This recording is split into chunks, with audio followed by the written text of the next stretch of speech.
Thank you, Laura. Okay, let me tell you a little bit about myself. I graduated high school in 1974. I drank alcohol, I smoked some weed, I even occasionally did some LSD, but I swore I'd never do heroin. In the fall of 1976, I was 20 years old, I was a sophomore at the University of Arkansas at Little Rock. I walked into a friend's apartment, a very good friend of mine, and he and some other people were cooking and shooting black tar heroin. And so did I. Never say never kind of thing. For the next 13 years, I shot heroin and I shot Dilaudid occasionally. Not enough to get strung out. On the weekends, during the week, maybe once or twice, whatever, but it never became a problem for me. I could use it to go on about my life.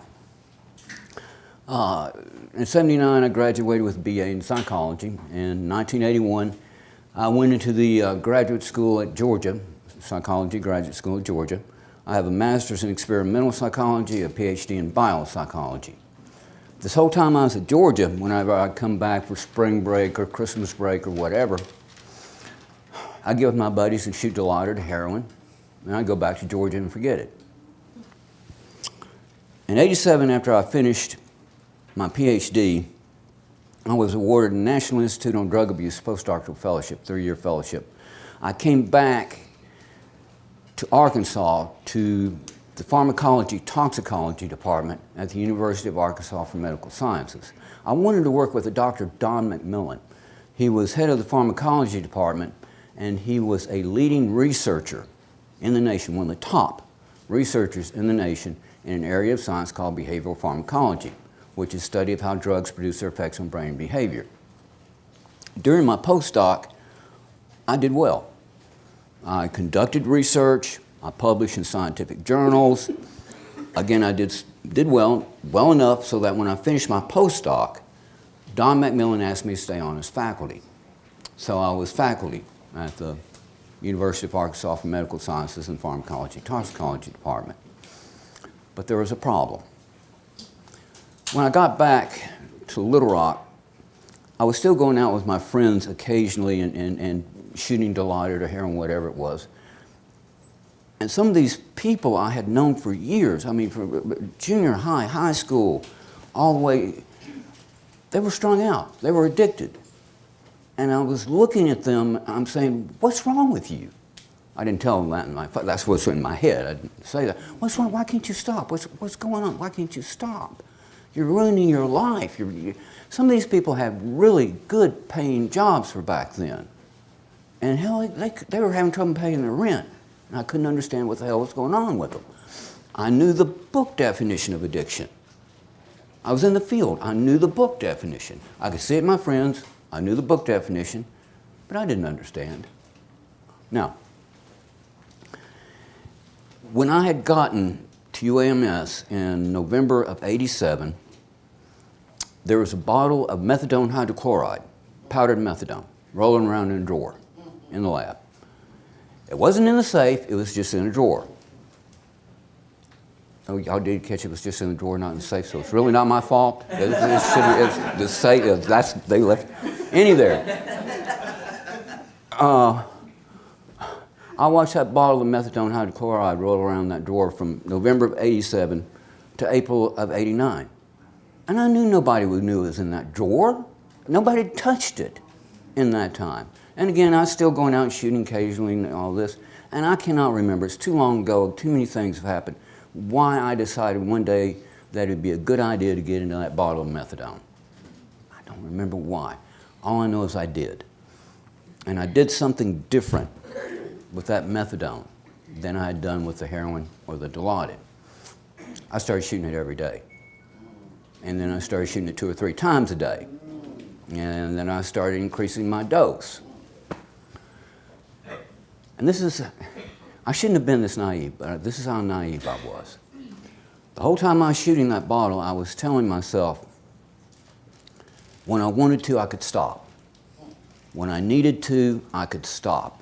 If I really wanted to, I could stop. And I believed that. Right at the time, I couldn't stop. And I tried. I tried with everything that I was to stop. I fought with myself to stop. I would, in the evenings, after I'd used during the day, in the evenings before I went to bed, I said, I don't care what happens, I don't care how bad I feel, I don't care what happens tomorrow, I am not going to use. And I meant it. With everything that I was, I meant that I wasn't going to use. And then I'd use. And it was like, what the hell is wrong with me? Why can't I control my own behavior?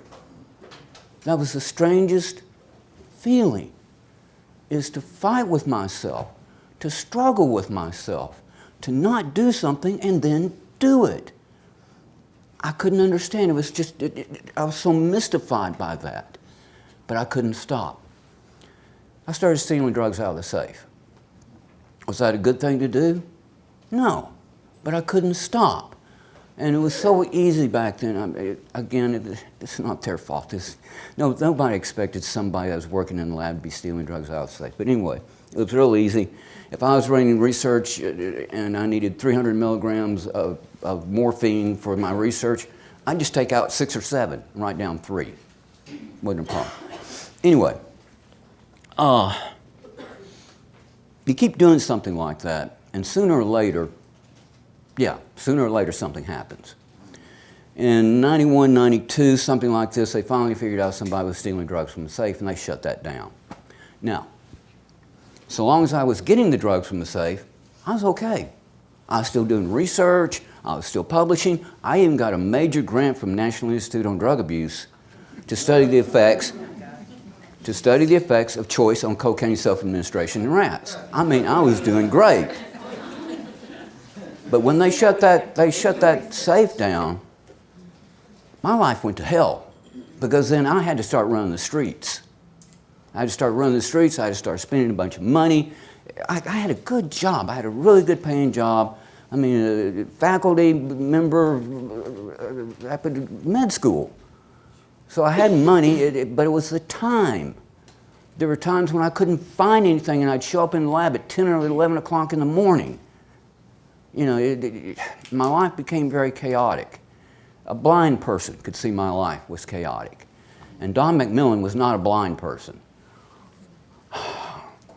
In 1995, I think it was the spring of 95, it's hard to remember. In 1995, he came in, he shut the door to my office, and he said, let's talk about your drug problem. And that ended my career in behavioral pharmacology. I had a good friend, Dr. Garth Hines, who was head of the psychology department at UALR. So I was able to go over there and start teaching. I got on a methadone clinic, and that stabilized me. I was able to get on methadone, stay on the same dose of methadone. It stabilized me, and I was able to teach, lead my life. Now, here's a point. I got strung out on methadone. Okay, I became addicted through methadone. And yet here I was using methadone to stabilize my life. The point is that whether a drug produces addiction or it stabilizes addiction is not an inherent property of the drug. It's in how we use it. Okay? So anyway, I stayed stabilized on the methadone until 2007. Occasionally, I like to take a Xanax or a Klonopin with my methadone. I mean, it's just one of those things. You know, weekend, let's have a party, whatever. It just so happened, I was getting like a week's worth of take-homes at that time, but just so happened I'd done that, and the methadone clinic decided, oh, this is the time that we need to give this guy a urine screen. And back then, they had a zero-tolerance policy. If you're found with benzos and methadone in your urine, you're gone. No second chances, no nothing. Boom, you're gone. And there was a reason for that, because there's so many overdoses by people combining benzos and methadone. But it was zero tolerance. So they were very, very good to me. They gave me a 10-day detox. Y'all know I'm being facetious, right? A 10-day detox. Okay, that means for each day they reduce your dose by 10% until you're at 0. I didn't find that very, very therapeutic. You just, you know, they hit, but here, again, hit that 0 point, I said, I'm going to stop. I'm done with this. I'm done with clinics. I'm done with drugs. I'm done with everything. And I started shooting Oxy 80s. The old green Oxy 80, Oxycontin 80s. Oh, those things, I'm not going to go there. Okay. Those Oxycontin 80s, I started shooting them. And apparently I started shooting too many of them. In the spring semester of 2009, you know, this is a strange, okay. Some of you out here will know what I'm talking about. When you're using like that, you think you're cool. You don't think anybody can tell you're using. You're just floating along, you're doing fine. Nobody can tell that I'm high. I'm fine. Well, apparently, in the spring semester of 2009, I was going up trying to teach class. I was nodding out at my desk. I was told this, I don't remember this. I was told I was nodding out in front of my class. I'd be standing up trying to teach and I'd nod out. I don't remember it. I don't. I thought, anyway, I got kicked out of a ULR in May of 2009. And that's really when things went to hell. Over that next year, I lost everything. By the end of that year, my life fit into one of these little two-wheeled suitcases you see pulling behind you, backpack and little two-wheeled suitcase. I was homeless. Didn't have any my family probably wouldn't have anything to do with me, but anyway, my family was dead. I'd been burned every friend I'd ever had. People talk about couch surfing. I floor surfed. I slept in homeless shelters. I slept on the ground. You know, and I was still strung out. I still couldn't stop. After losing all of this, I could not stop. I'd try and I could not stop, which meant I had to find some way to hustle up the money every day to be able to make it through that day. The last 3 months of my addiction, I was living with this family. They were good to me. They gave me a place to stay. I slept on their floor, but it didn't matter. Hell, they slept on the floor half the time. The grandmother was selling Dilaudid, Roxy, methadone, whatever she could out the front. This is literal. Her son-in-law and grandsons were selling crack out the back. And this was just 24 hours a day chaos in that house. But I mean, it's a place to stay, and these people cared for me. They let me have a place to stay. They fed me. It was, you know, they were good people. They tried to help me. But you know, you stay someplace long enough. I've been there for about 3 months, and you start getting little hints that maybe it's time you move on, find somebody, place else to go. I didn't have any other place to go. The only thing I could think of doing was going into there was this, oh my God, a detox program on the campus of the University of Arkansas for Medical Sciences, where I used to be a faculty member. The only thing I could think to do was to go there, because it was free, they'd take anybody, and to get my tolerance down to where my addiction was more manageable. Okay. I'd been shooting methadone. It was cheaper, relatively cheaper, and it lasted much longer. So with my limited resources, I was shooting methadone, and I can't tell you how much I was shooting. Some days I was, just depending on how much money I had. Some days I was shooting a lot, some days I was just barely making it by. It just depended, so I can't tell you the dose. All I know is I went into that detox, and they filled me so full of trazodone and Librium and stuff like that. I was slobbering on myself, I think. I don't remember. But anyway, after 5 days, they said I was detoxed.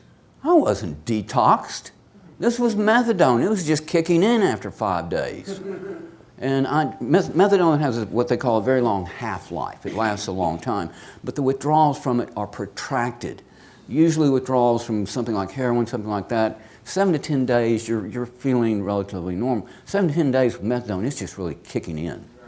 So they hooked me up with a treatment center called Hoover. Luckily, it was about 8 blocks from the detox I was in, so I could pull my suitcase behind me and walk up to Hoover. It was your typical 12-step religious-based rehab. I can't say that it really did much for me. It did give me a place that was warm and dry. This is December in Arkansas. And that means it's rain and it's cold and it's wet. I was sick. I didn't have any resources. I didn't have anybody else to go to, no other place. That family's the only people that would take me in to go. And I couldn't do it, be sick out on the streets, no money, no. So I went ahead and went to Hoover. And Hoover did keep me warm and dry and let me flip-flop, leg kick, diarrhea, the whole thing with withdrawal. If any of you have been through it, which I think some of you in this room have been through it, you know exactly what I'm talking about. Anyway, they gave me a place to do that. After 28 days, you could go off campus, as they called it. The campus was an old abandoned church. You could go off campus. And I started going back to UAMS. Again, it was about 8 blocks. The UAMS Medical Library was about 8 to 10 blocks from Hoover. So I walked down to the medical library and I started reading. I started reading about what they had learned about the brain and opioid addiction. And reading that, I still remember, it was like some kind of epiphany went through me because I finally understood why I hadn't been able to stop. And this is what we're going to talk about now. We're going to talk about the neuroscience of opioid addiction. Okay. Hope you can see these. Okay, one more, Carol. There are many explanations. We've heard these explanations. Oh, it's a willpower, it's a moral failing, it's a choice, we have damaged psyches and we need psychotherapy, we need psychoanalysis and that'll cure us. All of these are very simple explanations and they're all very wrong. The true explanation is more complex because it has to do with the brain. And the brain is the most complex entity in the known universe. But you don't have to be a neuroscientist to understand opioid addiction. You need some of the basics, but you just need to have some of the basics. Okay, this is a neuron which has been fluoresced. So you can see the cell body and then you can see some extensions coming off the cell body. You've got 80 to 100 billion of these things within your brain. They're the individual communication unit within your brain. Now, they have different shapes, they have different functions, but we'll just go with this kind of prototypical neuron. I don't know if you can see this, but coming off they're called dendrites, the branches from the neuronal cell body, there are small protrusions, bump-like structures along those dendrites. Those are called dendritic spines. And for every one of those dendritic spines that is on that neuron, there is a sending neuron which makes contact with it. In other words, every neuron in your brain has thousands of contacts with other neurons. Again, the most complex entity in the known universe. There is information, they send from the sending neuron to the receiving neuron, there's information sent. Now, we communicate like I'm communicating with sound right now. I am providing information through sound. Next slide. Neurons communicate through chemicals. They communicate through neurotransmitters, neuropeptides. This is why drugs work. They alter this mechanism. The chemicals alter this mechanism. The sending neuron releases the neurotransmitter, neuropeptide, and if you can see, this is again just this would be on a dendritic spine. There are binding sites, what are called binding sites. Receptor sites. And these chemicals, neuropeptides, bind to these receptor sites, and when they bind to the receptor site, the information from one neuron is sent to the next neuron. Okay? All right, next slide. Solomon Snyder and Candace Pert, back in the mid-'70s at Johns Hopkins University, discovered, again, this is the mid-70s, this is a while ago, discovered that we have opioid receptor sites within our brain. Why are they there? Okay, we have opioid receptor sites in our brain. Are they there taking up space? What? No. If you have opioid receptor sites in your brain, that means you have some kind of chemical within your brain which is working, binding, activating them.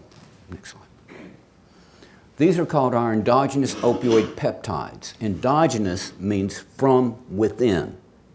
So these are things, as it says, produced naturally in the body. You're born with them. As you're sitting there right now, you have these opioid peptides running through your brain and your body.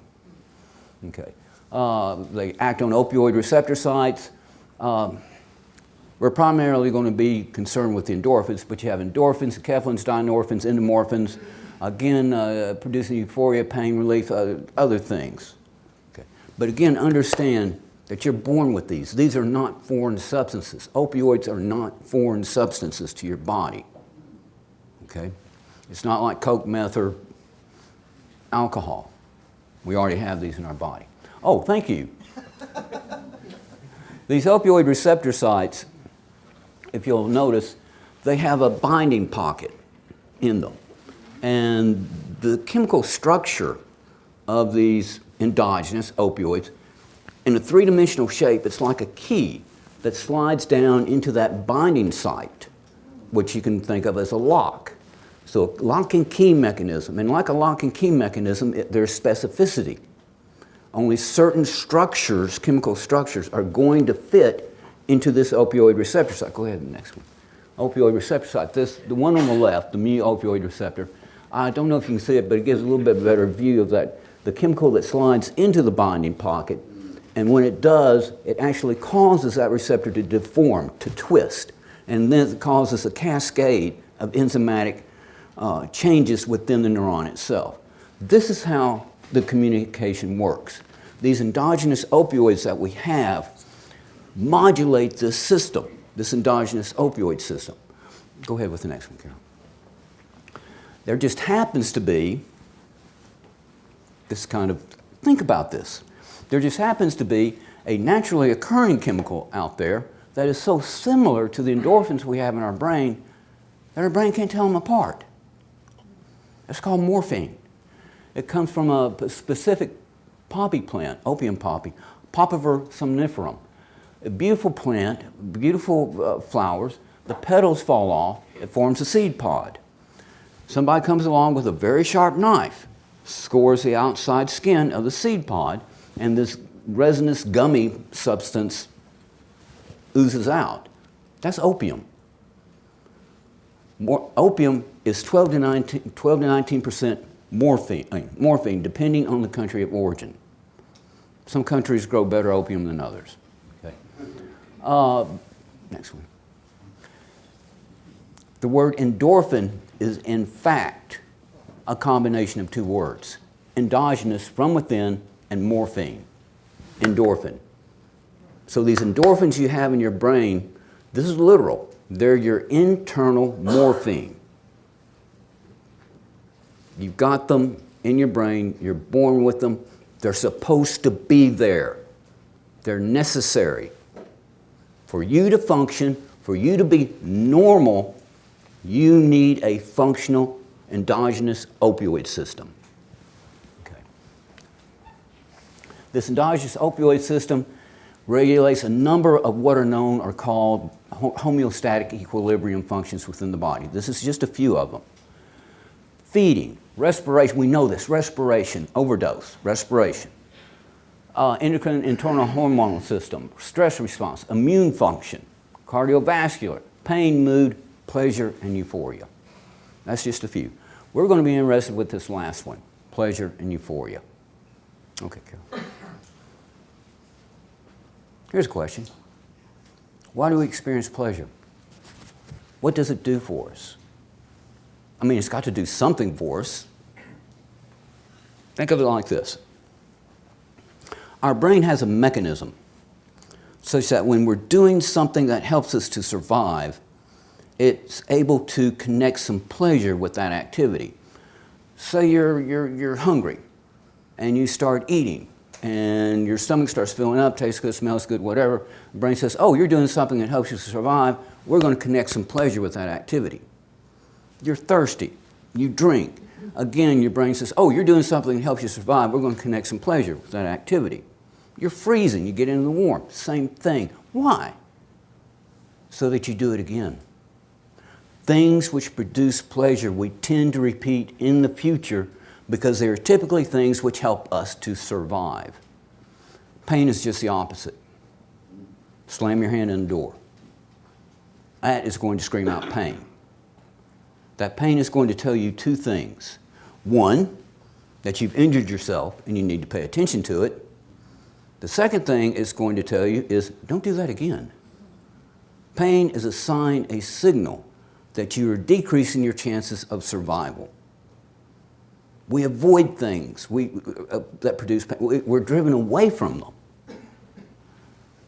We're driven towards things which produce pleasure. We try to acquire them. It's how we survive. There's a circuit. Go ahead with that. There is a circuit. Now, this is again.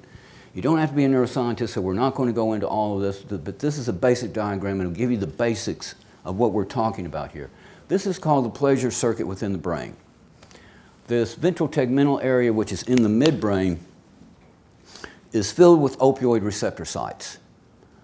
The neurons, the neuronal cell bodies, the dendrites and things that are in this, contain another neurotransmitter called dopamine. When something makes us feel good, these endogenous, the endorphins are released, bind to the receptor sites in the ventral tegmental area. That allows dopamine to be released in this area of the brain called the nucleus accumbens. And that's why you feel good. When dopamine is released in the nucleus accumbens, that produces pleasure. How much is released depends on how good you feel. The information that you've done something and it's made you feel good is then relayed on up into what's called the prefrontal cortex, where this feeling of feeling good, the euphoria of it, becomes conscious, and there's a connection made between what you've just done and that euphoria, again, so that you repeat it in the future. So the conscious part of it is in this prefrontal cortex. The ventral tegmental area, nucleus accumbens, that's unconscious. Go ahead with the next one. Yeah. The cerebral cortex. The cerebral cortex is the outer covering of the brain. It's about 2 to 3 millimeters thick, but it's the largest single structure of the brain. You've got enough cerebral cortex packed in your skull that if you took it out and laid it flat, it would cover the top of a typical business desk. And we need all of it. The cerebral cortex is where we have what are called all of our higher cognitive functions. Things like logic and math, reading, language, speech, art, music, judgment, executive control, impulse control, morality, and consciousness. Consciousness is generated by and restricted to this outer covering of the brain, which means that everything underneath it is non-conscious. We don't even know that things exist. As an example, there's something called the reticular activating system. It's in your brain stem. The reticular activating system takes information from all your senses except the sense of smell and sends the information, this input, up into your cortical areas. And it helps to filter out irrelevant stimuli. So it helps you to direct your awareness. It helps to modulate how aware you are of the world around you. Now, can you feel it? Can you go in here and turn it on? Did you even know it existed before I told you? It's non-conscious. It's below the level of consciousness. You don't even know the thing exists. And this is how things below the cerebral cortex are like. They're just automatic. They just do what they do without conscious control or input.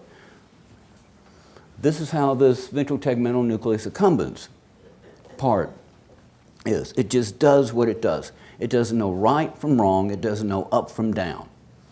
It is non-conscious. You can't modify it. You can't change it. through conscious participation. But we have these things which are called exogenous opioids. Exogenous means from without.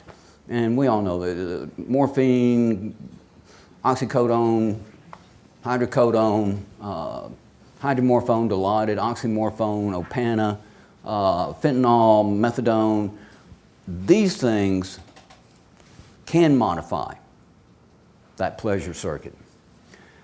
Why? Because their chemical structure is so similar to the chemical structure of the endorphins that we have in our brain that our brain can't tell them apart. Now I know like the fentanyl and the methadone, the two synthetics, look very different than the others, but again you have to understand when you twist it into a three-dimensional shape, they're actually very similar. So they are also able to bind with these opioid receptor sites in the brain. Now here's the thing. Let's say somebody's taking a couple of oxys, or they're doing a tenth of heroin. So long as they do that occasionally, like I did for so many years, so long as they do that occasionally, there's not a real problem. Okay. Think of it also like this. Let's say somebody's doing a couple of oxys, a tenth of heroin, and every day they do this, day after day, week after week, month after month, it gives them that same effect as it did the first time. Really wouldn't have a problem because you can afford a couple of oxys, you can afford a tenth of heroin. The problem comes in through something called tolerance, where we start going from 2 to 4, from 4 to 8, from 1/10 to 2/10 to half a gram. This is when the problem comes in because we start running into things like having to go out and hunt, get the money, chase, this kind of thing. Go ahead and flip it down. This is because of tolerance. Tolerance to pleasure is a phenomenon of everyday life. We just don't think of it as tolerance because nobody's ever really talked to us about it as tolerance. Let's say you have a favorite food. Pizza. You love pizza. Pizza's your favorite food. As long as you eat pizza occasionally, it stays your favorite food. You eat pizza 7 days in a row, you're tired of pizza. But what if, on that 7th day, that pizza tasted just as good as it did on that first day?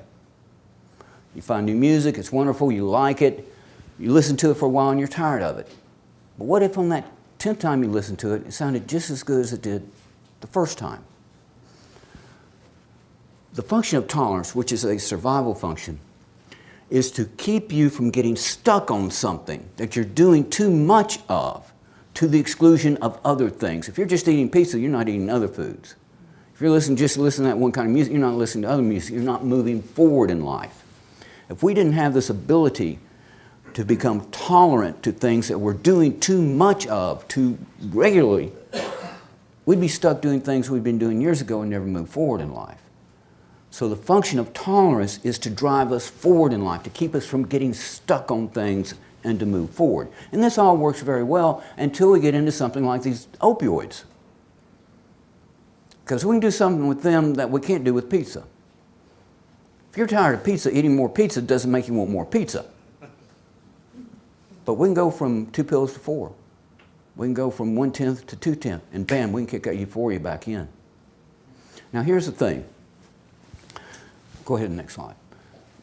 This mechanism of tolerance to opioids, the endorphins become less and less, not as much manufactured released, and the opioid receptor sites become downregulated and desensitized. What I mean downregulated, some of the opioid receptor sites actually get absorbed into the neuronal cell body, so there's not as many.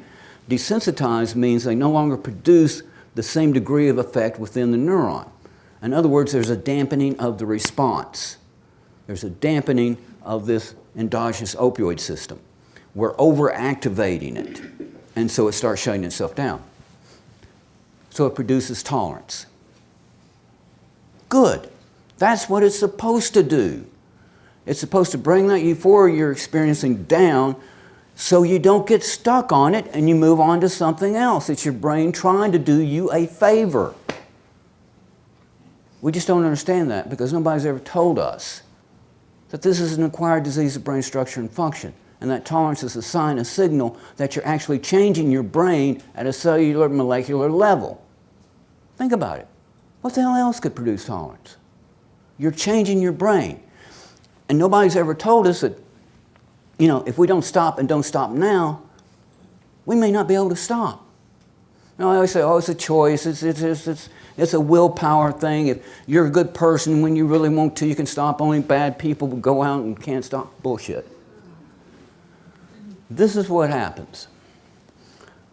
We don't understand that tolerance, we're changing the structure of our brain. We have this thing that's called survival, and we're supposed to do things which make us feel good, yet we have this opposite thing called tolerance, which is trying to bring that euphoria down because we're doing too much of it. But we can do more and kick that euphoria back in. And so we do. That's very normal. That's very natural. But it's not supposed to happen. The brain has no other way to deal with this than to just keep doing the same thing it did before. So we take more. More of the opioid receptor sites become downregulated, desensitized, less of the endorphins being produced. We keep shutting this endogenous opioid system down. Tolerance, so we keep taking more. And most of us, we reach a point, I don't even like to use the word, we're not trying to get high. We're just trying to make it through the day. We're just trying to get enough in us to make it through the day, to be normal through the day. This is what people don't understand. They see us out there doing these things. They say, oh, well, look at them. They're having a great time out there. They have no idea. This life is not a great time. This life is a hell. Anyway, we drive our endogenous opioid system down to the point to where it's non-functional. If we don't have these exogenous, go ahead one more time, Carol. If we don't have these exogenous opioids substituting for the ones we're no longer producing, flooding our brain, binding with these opioid receptor sites continuously, then we're not normal. As long as we do that, as long as we can get the pills, get the heroin, whatever, we can function. We can go out, do the job, do our work, whatever. It's when we don't have them, we have a problem. And this is why we can't stop.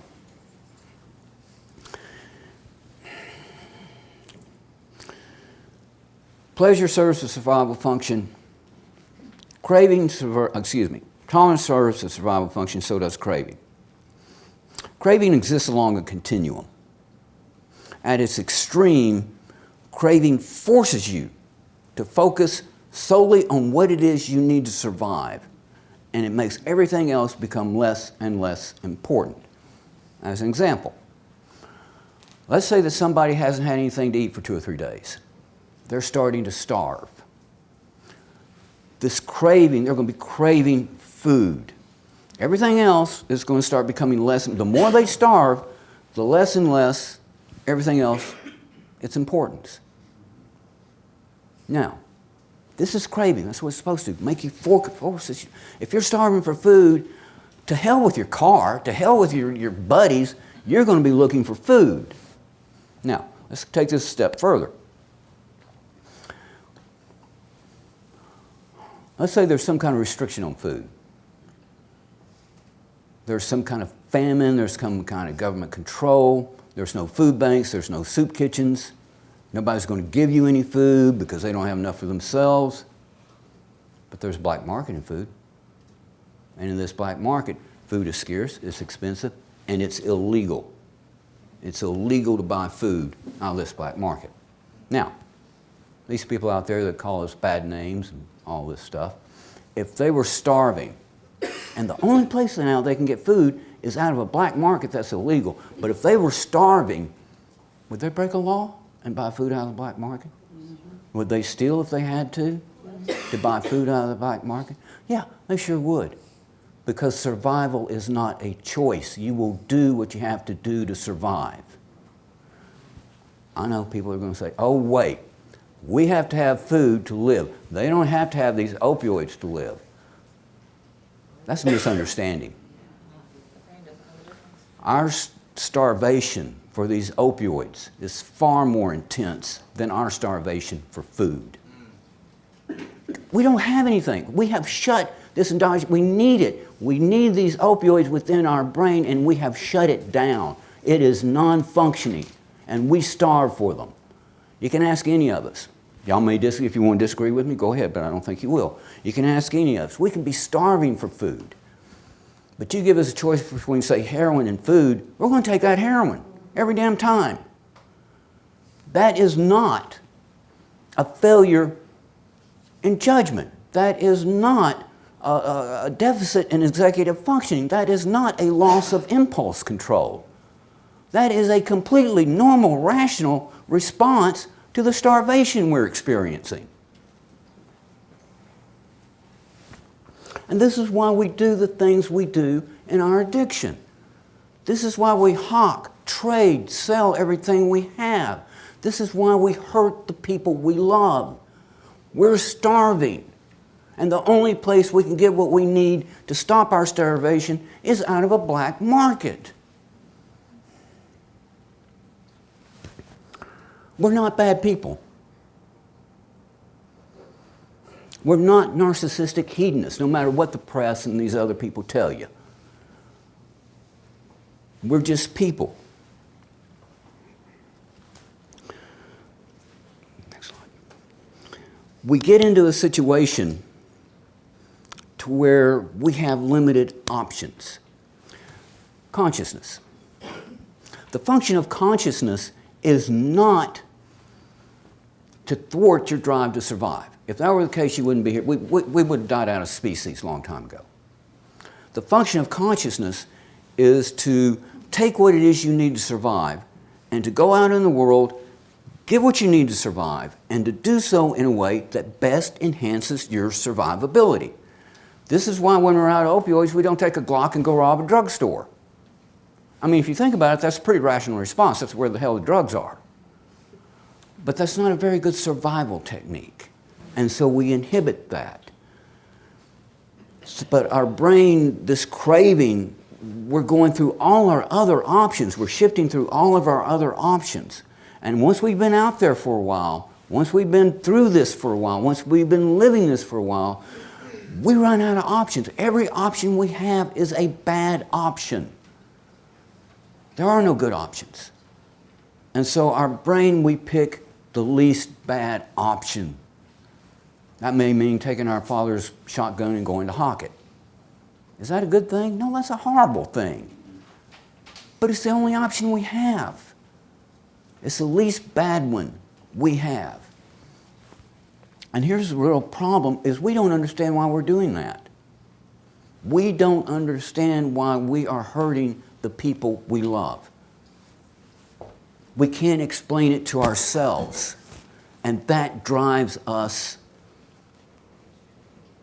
That stigmatizes us. That self-stigmatizes us.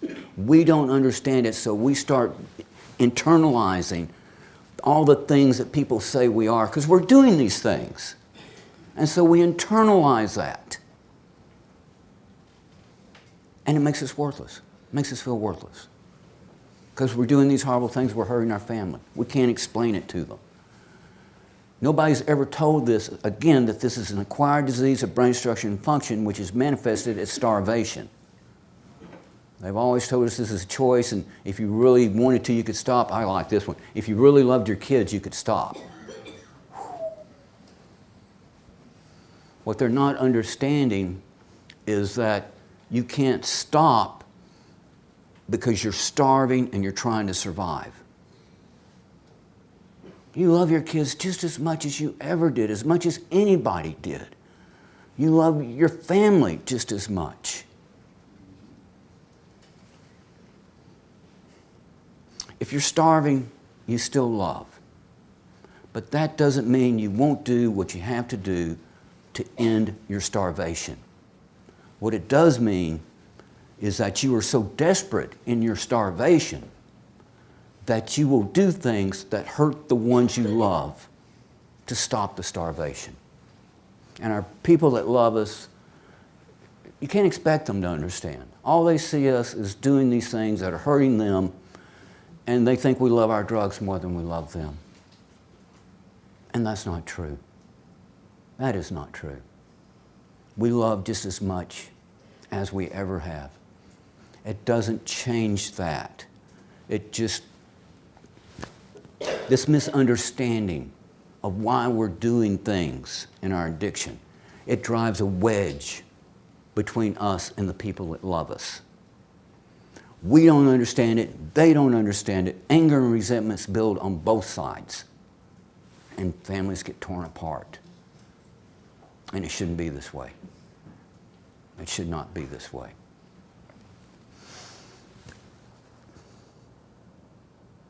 Go ahead.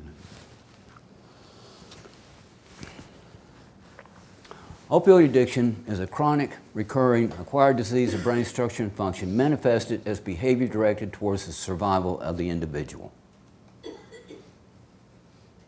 This is what we're doing. We're not bad people, but we run out of options and we end up hurting the people we love. If we had another option, give us another option. And we won't do that. But I'm going to tell you, we don't have other options because the prohibition laws of this country rob us of our options. We are not powerless over our addiction. We are not, oh, this is disease and you're powerless. Oh, bullshit. We are not powerless over this disease. Think of it like this. Somebody with diabetes, they get new syringes, they get insulin, they get glucometers. Somebody with COPD, they get pulmonary therapy, they get medications, they get oxygen. Parkinson's, multiple sclerosis, they get physical therapy. They get medications. They get motorized wheelchairs. Now, what would happen if you took all those services away from them? Wouldn't they be powerless over their disease? Harm reduction gives us power. It gives us back our power. The prohibition laws, the criminalization robs us of our power. They take any options we have of autonomy away from us. Any ability to make decisions and to show that we have power over our addiction is robbed from us. Harm reduction gives it back. Think of it. If we have naloxone, we save our friends and they save us. If we have syringe exchange programs, we avoid contracting, we use them, we avoid contracting and spreading blood-borne illnesses. That's rational. We are not drug-crazed addicts. If you give us a chance to act rationally, if you give us the power to act rationally, we will be rational. But we have to have that opportunity. If we have overdose prevention sites, like they do in a country, over 120 around the world. Think about this. With an overdose prevention site, we have to go out on the streets and hustle up, get the money, get our drugs, and we've got to say, oh, I'm not going to use here. I'm going to wait until I can get somewhere safe and use there. That's a very rational decision to make, and it works. Again, over 120 of these overdose prevention sites across the world, and people use them, and they stay alive. They're given the opportunity, they're given the power to say, wait, I'm not going to use here, I might overdose, I might die, so I'm going to go to an overdose prevention site, and I'm going to use there. If I do overdose, I can be saved. That's completely rational. That's completely logic. If we had methadone in doctor's offices instead of freaking clinics, which is about the worst idea that anybody has ever come up with, a methadone clinic. If we had this in doctor's offices where doctors could prescribe the methadone, if we had it in this country to where any doctor could prescribe buprenorphine, how many people could we save? Y'all know this keeps talking all the time, but I'll go ahead and mention it. In France in the early 90s, they were having a huge overdose problem. In 95, France changed their laws. They said that any doctor in France could prescribe buprenorphine. They didn't have any special training, no X waiver from a DEA type thing or whatever. And they defined opioid addiction as a chronic health condition, which means their health service paid for the medication and doctor's visit. They had about 2,500 people on buprenorphine in 1994. By 1999, they had over 60,000.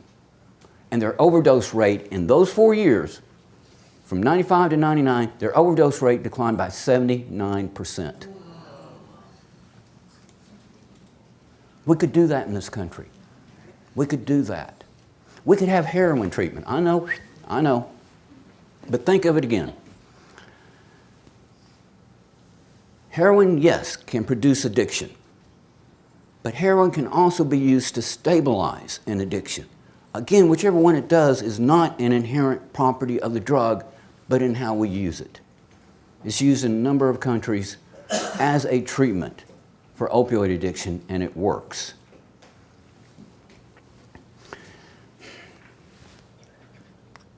Harm reduction is very important for the programs, for the savings of lives that we have.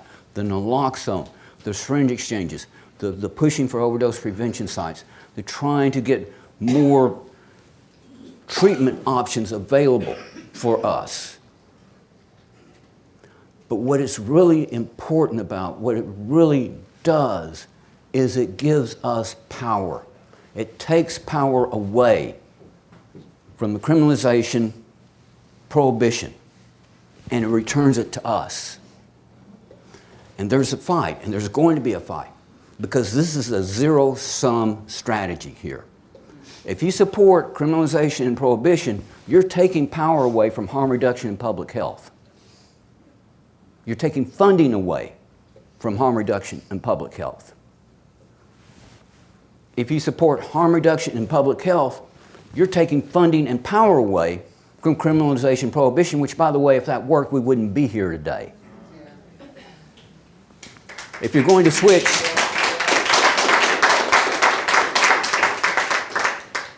we are not powerless over our addiction. Again, but the prohibition laws, the way this country is, they rob us of that power because we don't have any autonomy, we don't have any choices. Harm reduction gives us that back. We need this country to understand that we're not drug-crazed addicts, we're just people. But we seem like drug-crazed addicts because these people are taking our power away from us to do anything else but look like drug-crazed addicts. If we would just give us the opportunities, give us the resources, give us the services we need, we would be functioning members of our communities again. But we're going to have a fight here.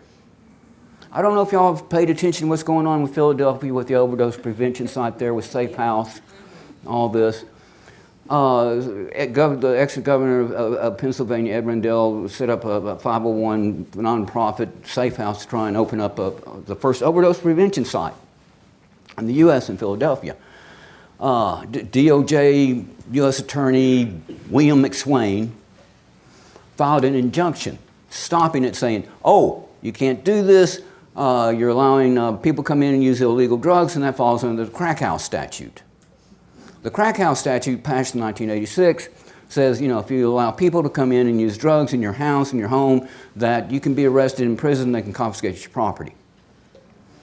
Safe House is coming back and saying, this isn't a crack house. This is a medical facility. We're allowing people to come in, they get their drugs elsewhere. We're allowing them to come in and use under medical supervision, where we have medical personnel there to where if they do overdose, they won't die. Also, they are going to have in Safe House social workers to help people connect with services. They need them, housing, food, whatever. And I really like this about Safe House. They're going to have a doctor on staff that if somebody wants to get on buprenorphine, they can start them right there on buprenorphine. And what's Billy McSwain, the DOJ? Oh no, can't have that. This is a fight, and this is not about an overdose prevention site. This is about who is going to control the response of this opioid epidemic going forward. Are we going to stay with this criminal justice prohibition approach, which has gotten us where we are? Or are we going to switch to harm reduction public health model? And that's why the DOJ is fighting this. Because if this overdose prevention site's open in Philadelphia, they're going to pop up all over this country. And the DOJ is going to lose the response, because it's going to start shifting more and more to harm reduction and public health. And they are going to fight this tooth and nail because they're going to lose power and they're going to lose funding. But this is why it's so important whenever you just go and pick up naloxone, whenever you use the syringe exchange program, whenever you stand up and say, we need an overdose prevention site, whenever you have somebody say, oh, we need to get you on methadone or buprenorphine, you're taking power away from those people and giving it to the people that need it.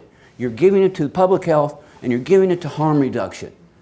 And you're helping shift this narrative from we're bad people and criminals and we just deserve to be in prison, die on the street, to, look, these people just have a disease and we give them the tools to control it, they're fine. We just need to give them the services. So this is the struggle. And it's really coming to a head now. I mean, the DOJ actually had to file a civil suit to stop something.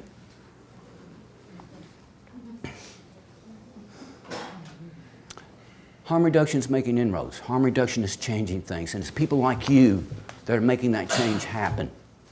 It's individuals, it's groups, it's organizations, it's dentists, it's Ohio Can, it's B&M Grasp. It's all of us working together, directing, trying, forcing change away from